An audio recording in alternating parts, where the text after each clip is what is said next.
আমরা সবাই জানি যে আমেরিকার প্রেসিডেন্টের সরকারি বাসভবনের নাম হচ্ছে হোয়াইট হাউস। হোয়াইট হাউস বর্তমানে সারা পৃথিবীতে একটি পাওয়ার হাউস হিসাবে আবির্ভূত হয়েছে।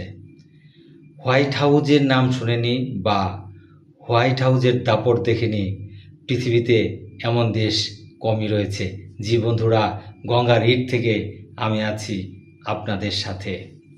এই যে হোয়াইট হাউস স্থাপত্যটি কিন্তু অন্য একটি দেশের স্থাপত্যের অনুকরণে তৈরি করা হয়েছে। জি, হোয়াইট হাউসের যে আদল বা চেহারা আমরা দেখি, এটা তৈরি করা হয়েছে আয়ারল্যান্ডের যে রাজধানী ডাবলিনের লিনেস্টার হাউজের অনুকরণে।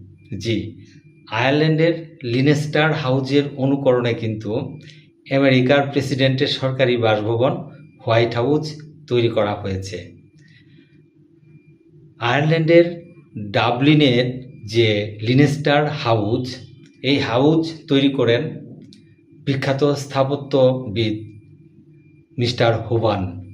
এই হুভানই কিন্তু আবার তৈরি করেন আমেরিকার বিখ্যাত প্রেসিডেন্টের সরকারি বাসভবন হোয়াইট হাউস। সেই জন্য এই লিনেস্টার হাউজের অনুকরণেই উনি আমেরিকার প্রেসিডেন্টের সরকারি বাসভবন অর্থাৎ হোয়াইট হাউসটি তৈরি করেন।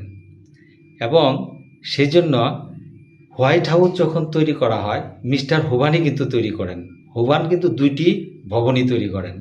সেই জন্য ওনার চিন্তা চেতনা দুইটি বিল্ডিংয়ের মধ্যে প্রায় মিলে যায়। সেই জন্য হোয়াইট হাউস বানানো হয়েছে ডাবলিনের লিনেস্টার হাউজের অনুকরণে। ধন্যবাদ।